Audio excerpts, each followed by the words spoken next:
मेरे प्रिय, अब इस दूसरे भाग को केवल सुनना नहीं, महसूस करना, क्योंकि अब हम उस सीमा में प्रवेश कर चुके हैं जहां शब्द केवल जानकारी नहीं देते, वे अंदर कुछ खोल देते हैं।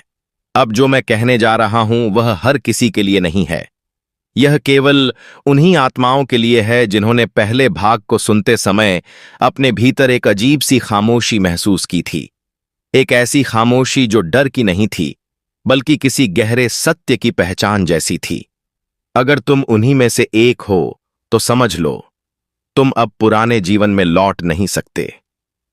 अब ध्यान देना, तुम्हारे जीवन में एक अजीब सा अंतराल आएगा, न पूरी तरह दुख न पूरी तरह खुशी, बस एक ठहराव। यही वह अवस्था है जहां अधिकतर लोग घबरा जाते हैं। वे सोचते हैं सब कुछ रुक गया है, लेकिन सच्चाई यह है, यहीं पर आत्मा का पुनर्निर्माण होता है। जैसे बीज मिट्टी के भीतर अंधेरे में रहता है, बिना यह जाने कि ऊपर क्या होने वाला है, उसी तरह अब तुम्हारी आत्मा भी पुरानी पहचान से अलग हो रही है। अब तुम देखोगे कि कुछ चीजें जो पहले बहुत जरूरी लगती थीं, अब अर्थहीन लगने लगी हैं।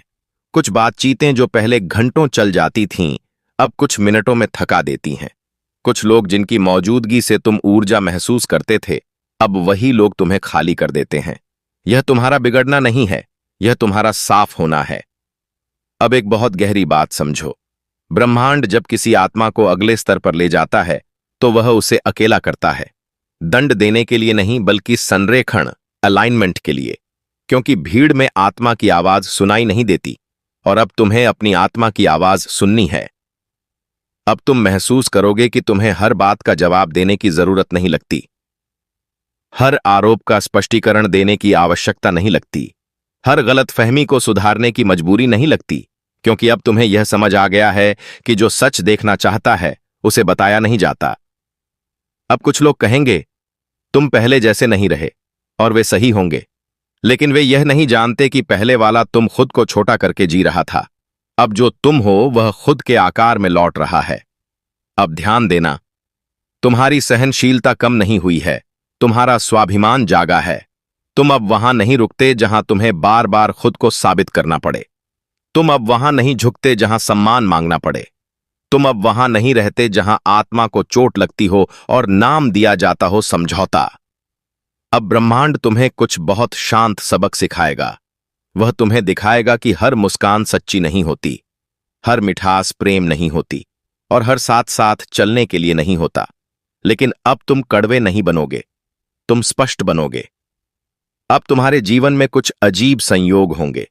कुछ लोग अचानक संपर्क करेंगे, कुछ अवसर बिना प्रयास के आएंगे, कुछ रास्ते अपने आप खुलेंगे, और सबसे हैरान करने वाली बात, तुम उनमें भागोगे नहीं, क्योंकि अब तुमने इंतजार करना सीख लिया है।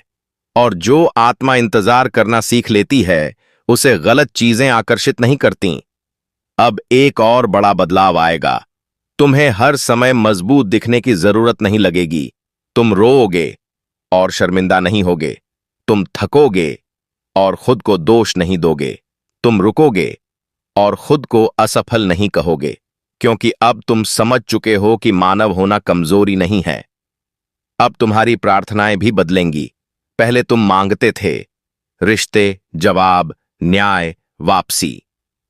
अब तुम मांगोगे शांति, स्पष्टता, सही लोग, सही समय। और यही वह क्षण है जब ईश्वर मुस्कुराते हैं, क्योंकि जब आत्मा मांगना छोड़कर योग्य बनती है, तब वरदान अपने आप आते हैं। अब जो लोग तुम्हें खो चुके हैं, वे तुम्हें याद करेंगे, लेकिन इसीलिए नहीं कि वे बदल गए, बल्कि इसलिए कि तुम अब उपलब्ध नहीं हो। और यह अनुपलब्धता बदले की नहीं होगी, यह विकास की होगी। अब अंतिम और सबसे महत्वपूर्ण संकेत, अगर इन शब्दों को सुनते हुए तुम्हें भीतर डर नहीं, बल्कि एक गहरी शांति महसूस हो रही है, तो समझ लो, तुम सही मार्ग पर हो। यह मार्ग आसान नहीं है, लेकिन यह सच्चा है। यह मार्ग अकेला लग सकता है, लेकिन यह सुरक्षित है। और यही वह मार्ग है जहां आत्मा को खुद से मिलना होता है। मेरे प्रिय, यह कोई अंत नहीं, यह वह बिंदु है जहां से तुम्हारा जीवन भीतर से नेतृत्व करना शुरू करता है। और जो जीवन भीतर से जिया जाता है, उसे बाहर की दुनिया हिला नहीं सकती।